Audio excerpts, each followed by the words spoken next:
This story begins all the way back in 1991 in the Blue Mountains of Washington State, just north of Mill Creek. Former U.S. Forest Patrolman and Bigfoot investigator Paul Freeman has come here with a colleague looking for evidence of Bigfoot. Sure enough, what they found were hundreds of tracks of a Sasquatch. Freeman measures the prints and makes these plaster casts. He's convinced this area is a Bigfoot hotspot, and over the years, the evidence just keeps piling up. 1992, in the neighboring Deduct Spring area of the Blue Mountains, Freeman shoots this video showing what he claims is a Bigfoot ambling through the woods. The creature allegedly left more prints, like this. And 4 years later, even more prints found in the moist ground in the nearby 5 Points area. Look closer. These whoppers are 14 inches long. If they're real, whatever left them is big, really big. Many of these footprints penetrate into the ground quite deeply. And this photograph right here, you can see right there, the mid-tarsal pressure ridge. Check it out. According to Barrickman, this mid-tarsal pressure ridge is one of the key differences between human and Sasquatch anatomy. Behind the metatarsals is a big jumble of bone right beneath the ankle. But that jumble of bones in human beings, it doesn't bend at all because we have an arch that holds our foot stiff. But Sasquatches can actually bend their foot to some degree at that location. It is called the mid-tarsal joint. Of course, some have claimed this was all one big hoax perpetrated by Freeman, but Barrickman says we know what faked prints look like. You can see when we compare Freeman's to a known fake made with a wooden prosthetic. It sure looks like there's a difference. Upon push-off, sometimes a mound of dirt is raised up behind the metatarsals. This was not possible with a fake wooden prosthetic. The idea of the mid-tarsal break was actually developed by our very own Bigfoot expert, Jeff Meldrum. Meldrum's hypothesis has been, no pun intended, a major step in the investigative research of Sasquatches. Let's see what our experts have to say about these particular prints.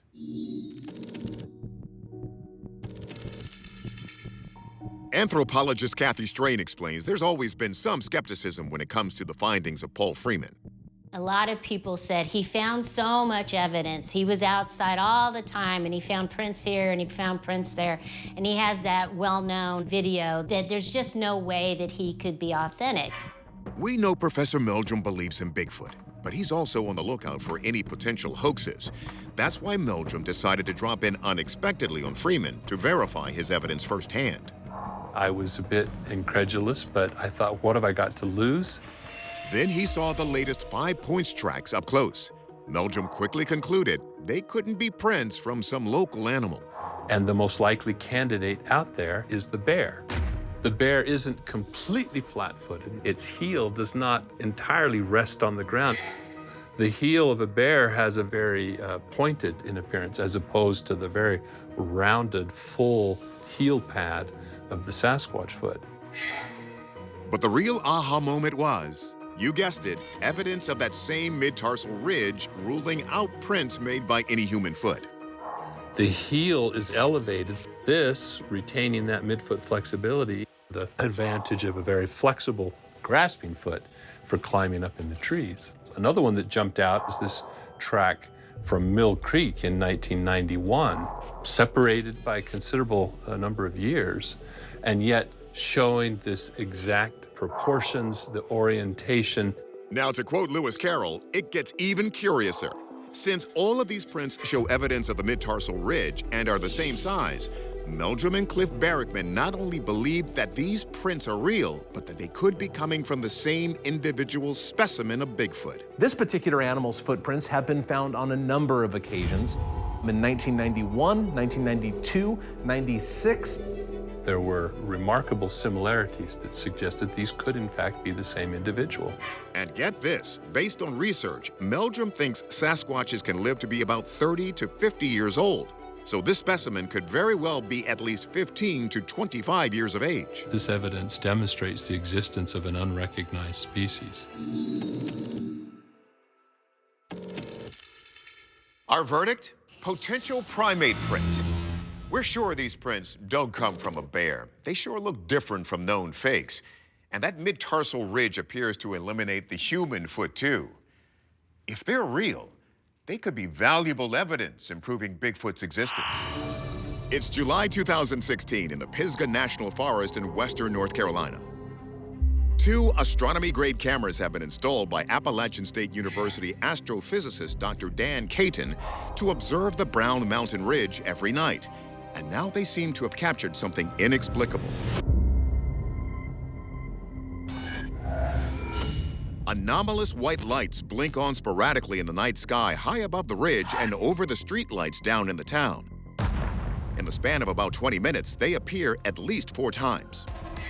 Dan says when he played back this footage, he was amazed. This video stood out in that it had something that was obviously different. But we had a light here that persisted over 20 minutes, came and went, had no lateral motion, sideways, had no up-down motion. These claims of paranormal, they deserve investigation. Although accounts of the mysterious lights go back many years, the first published article about them only came out in 1912. Around this time, there were frequent reports of sightings from a spot near a local hotel in the mountains. Journalist M.J. Benaya says the reports had reached such a fever pitch by 1922 that the U.S. Geological Survey decided to investigate. People claim that what we're seeing here is a phenomenon known as ball lightning. You have static electricity just like you do with a regular lightning strike, except instead of it arcing into a sort of line, it balls up and it sort of hovers temporarily. Others, though, believe the Brown Mountain lights have a spookier source. There's a school of belief that the Brown Mountain lights are actually some sort of manifestation of spirits or ghosts. There's claims that soldiers from the Civil War were killed during a battle near the mountains, and what we see are their ghosts carrying lanterns at night. Another theory that's been floated is train headlights. In 1913, a USGS investigator found that Southern Railway trains could be seen from Brown Mountain, and that many reported sightings lined up with the train schedule. But this idea was flushed out after the tracks washed away in a 1916 flood, and the sightings continued. So will our experts finally be the ones to get to the bottom of this centuries-old mystery? Physicist Dr. Matthew Shadagas explores the ball lightning hypothesis. We don't understand from a scientific perspective how ball lightning could form. We have a series of equations in physics known as Maxwell's equations. Maxwell's equations tell us how to make predictions for how electrical phenomena behave. Unfortunately, Maxwell's equations don't give us something that look like ball lightning. These 4 complex equations are named after Scottish physicist and mathematician James Clerk Maxwell, who came up with an early version of them in the 1860s. Based on the equations, the size of ball lightning's electric charge would be too great for it to move as observed here. So could the lights just be coming from a plane? When the light shows up, it looks sort of like a floating, hovering ball. You know it's not a plane. A plane that has blinking lights is traveling through the frame is going to make a long, drawn-out line. But what if it could be a reflection of a light on the ground, as we discussed before in the case of the Turkish UFO? Since we keep mentioning the Fata Morgana phenomenon, here's how it works. It occurs when the temperature of the air below the line of sight is colder than the air above. This causes light rays passing through to bend down, making the image of the object appear higher than the actual object. This is an illusion that occurs near the horizon, and we see lights that are significantly above the horizon.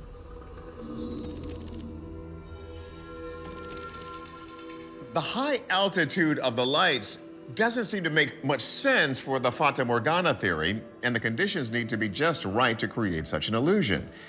This is seen with such frequency, we're going to rule that explanation out. Therefore, our verdict is that the Brown Mountain lights remain unexplained. Hopefully, with continuing research, we will someday crack the code. It's April 2019 in Anchorage, Alaska. 2 hikers are climbing the scenic O'Malley Peak when something truly bizarre happens and they start filming.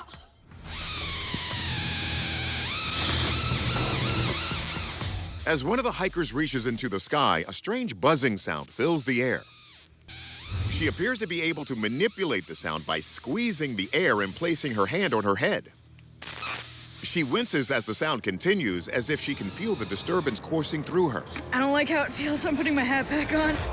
Journalist Aaron McCarthy says this could be related to a mysterious phenomenon that some believe has long plagued the region. Some have speculated that perhaps the noise has something to do with the Alaska Triangle, which is an area of Alaska that stretches from Juneau to Anchorage to Ukqiavik. And some of the things that are said to occur there are energy vortexes and bizarre magnetic activities.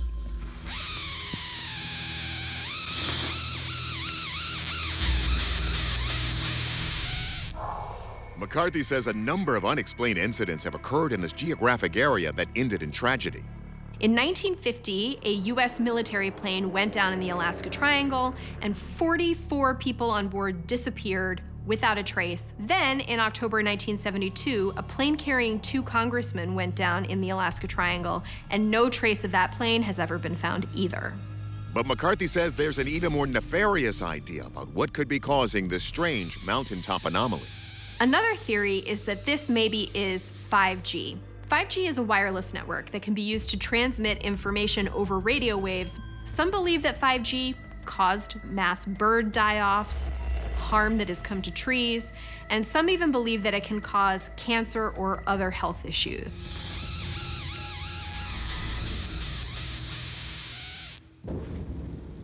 The number of disappearances within the Alaska Triangle is 3 times higher than the national average. Were our hikers experiencing the mysterious force that's snatching planes from the sky? Or perhaps they were caught in the crossfire of allegedly dangerous 5G radio waves? With all these mounting questions buzzing around, my head is starting to buzz too. Let's tune into what our experts are saying. Meteorologist Juan Hernandez admits that many planes have mysteriously vanished in the Alaska Triangle, but he has serious doubts that this has anything to do with the supernatural. Given the extreme weather in Alaska, you can actually get several inches of snow per hour.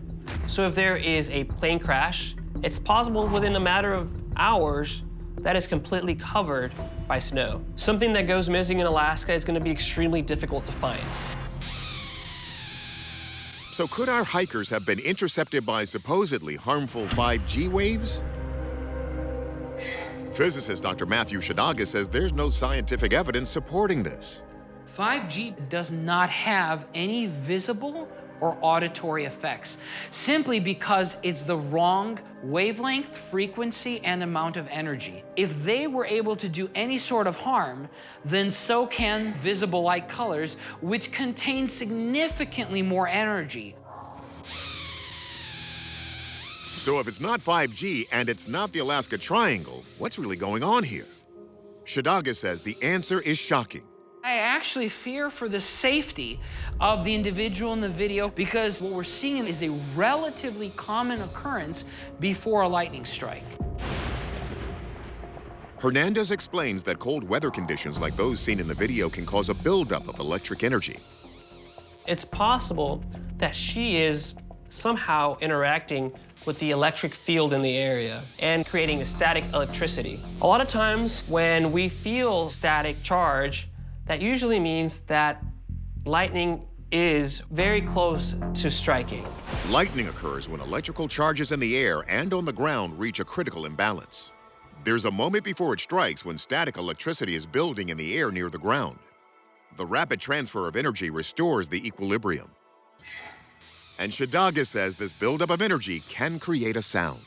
That buzzing sound can be created by electricity, since sound is simply caused by movement of atoms. And if you have electrons within atoms moving around, the atoms as a whole will be moving around, and you actually can create sound, which is simply changes in air density.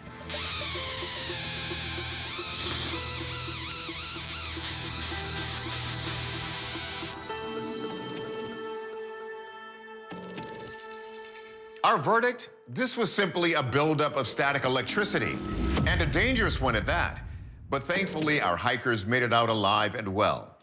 Alaska may be full of mysteries, but this strange sound is no longer one of them. May 23rd, 1997, the Catskill Mountains of New York, and Doug Pridgeon is filming his friends around a fire. It's a Friday night, and they're camped out for a nearby music festival, but they are not alone. Are we filming now? We're filming. Okay, over here. In the background of the footage, a shape emerges between the trees. It appears to be a small bipedal creature that proceeds to climb and swing from the branches. Look again, especially at that swinging motion. This is not a dude in a suit. There's no way a person could imitate that kind of motion up in a tree. Most of those branches probably couldn't even support an adult human male's weight. It has to be an ape of some sort. I think that is a Sasquatch doing baby Sasquatch stuff up in a tree. While reported sightings of young Sasquatch-like primates are rare, they do exist, including one story from British Columbia that dates all the way back to the 1800s. The story goes that on the Trans-Canadian Railroad, the railroad workers saw a juvenile Sasquatch, even though they didn't call it that because the word didn't exist yet. They hit it with a rock, knocked it out, and basically captured it. People came and looked at it. A couple newspaper accounts depict how big it was, how tall it was. It wouldn't eat this, it would eat that, and then it disappeared. Some people think that they are gonna ship it back to the UK and it died in transit and they threw it overboard. Dr. Grover Krantz suggested that perhaps P.T. Barnum bought it because it was around that time that Jojo the Dog-Faced Boy became part of the traveling circus for P.T. Barnum. Barrickman also believes that if you look closely, you can actually see a potential mama Sasquatch in this footage. Right there. Look at that. It's moving, it just moved back that direction. One of the most common misconceptions about Bigfoot is that it is an individual, but it's not true. They clearly reproduce as any normal animal would. And right here, this is the proof of that. We have a larger one down below and a juvenile up in a tree. Many Sasquatch researchers believe the reason juvenile Bigfoot sightings are so rarely documented may be the same reason you've probably never seen a baby pigeon or a baby squirrel. The mothers of these animals secretly protect their young offspring in secluded nests or shelters until the moment they are big and strong enough to reveal themselves to the outside world. Let's see if this potential baby Bigfoot is ready to reveal himself to our experts. Some question if this could possibly be a human child swinging on these branches. The problem is humans, for all their agility, don't have the capability to cavort around amongst the branches of a tree as the individual that I witnessed in this film. That points to at least the infant being something other than human. So, if it's not human, what about a small bear?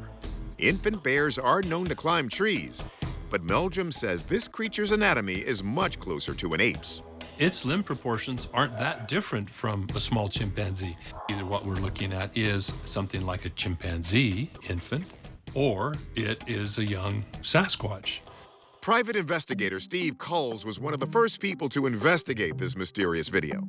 We had to confirm, and we did with the property owner, that they did not allow any animals whatsoever on the property because of insurance purposes. I did make calls around to see if there was any escapes from zoos or medical laboratories, and there weren't.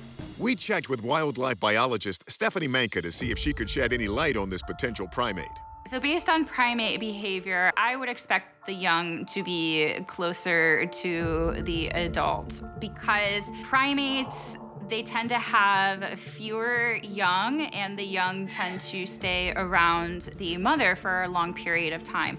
I wouldn't expect it to be so far away from the mother in the trees. And I highly doubt that a mother with its young would bring it so close to people at an event like a music festival where there is a lot of noise and a lot of people there. In fact, it is this behavior that makes Manka disagree with Meldrum on the potential identity of these creatures. With bears, they love to scavenge on human foods. And in fact, a festival like this could even attract bears because they could realize that there's a lot of free food around for them to scavenge. Black bears can easily climb trees, and often moms will encourage their cubs to go up trees to protect them from predators. I think it's most likely a bear cub that's swinging in these branches and not a primate.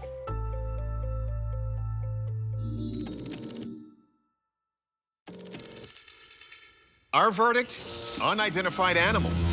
Menka thinks the creature's behavior says bear cub, while Meldrum thinks its limb proportions mean primate. Seems like the only thing our experts can agree on is that whatever this thing is, it certainly isn't human. January 2023. It is a crisp winter day in the Wasatch Mountains around Salt Lake City, Utah. A group of hikers is taking in the scenic views when they come across something peculiar on the trail ahead. They take out their cameras and get a snapshot of this. It's a 6-foot-tall fiberglass antenna attached to what appears to be a solar panel and a battery pack, none of which feature any official markings or indication that this antenna is supposed to be here. But what's even stranger, it's not alone. According to journalist MJ Banias, about a dozen of these antennae have been found scattered throughout the mountain ranges of Salt Lake City. The Salt Lake City Department of Public Lands has no idea who put them there. No one has filed for a permit to put these towers up, so it's definitely a bit of a mystery. Authorities began to speculate about what this could be. One of the theories is that these devices are what we call a stingray. A stingray is basically a device that is able to trick your cell phone into thinking that it's speaking to a cell tower when in fact it's speaking to one of these antennae. If that happens, the stingray is able to collect data off of your phone, record phone calls, look at text messages, anything that's sent over the network, and essentially a person tries to use their phone, it connects to the criminal stingray, and that criminal is able to then collect data.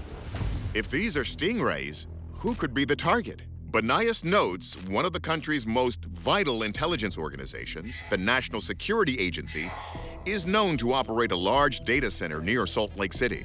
We know from a 2016 report that came out that that specific facility in Utah is hacked as much as 300 million times a day by foreign hacker groups or local hacker groups trying to extract information. So there's a lot of interest in the NSA's facility there, both from outside powers as well as internal groups that just simply want to have access to that information.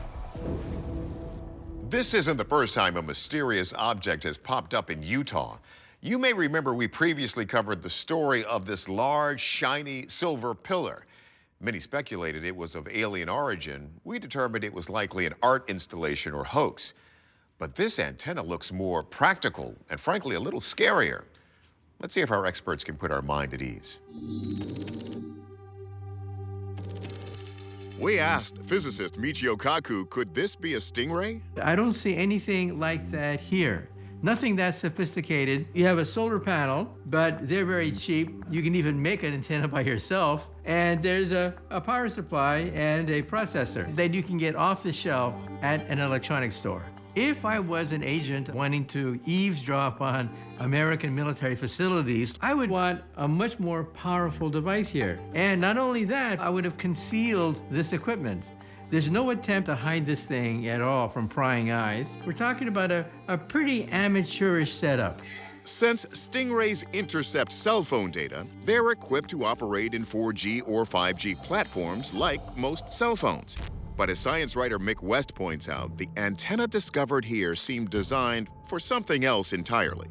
This is a long-range antenna, typical of the types of antennas that are used for low-RAW WAN, which is long-range, wide-area network, which is basically a kind of a digital network commonly used to mine cryptocurrency by providing internet services in areas where there is no coverage. If the 21st century economy wasn't funky enough for you already, dig this. These internet hotspots are set up to support a new cryptocurrency called helium.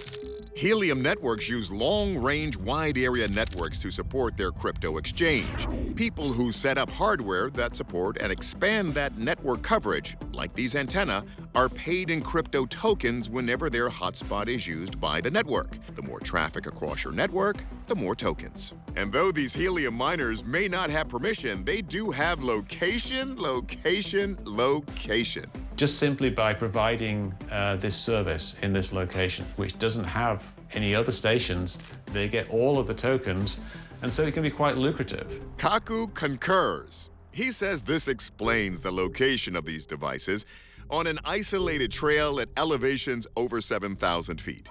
There's big bucks now for people that have tremendous amounts of these antennas in the middle of nowhere where they can receive and send large amounts of information and gamble on the value of cryptocurrency. And so I think that this is consistent with an attempt to make money. Our verdict? Cryptocurrency mining. We think West's and Kaku's assessment of the homemade nature of these devices fits the bill. But as for how the individuals responsible got these up there, or if they even turned a profit, that will have to go unexplained for now.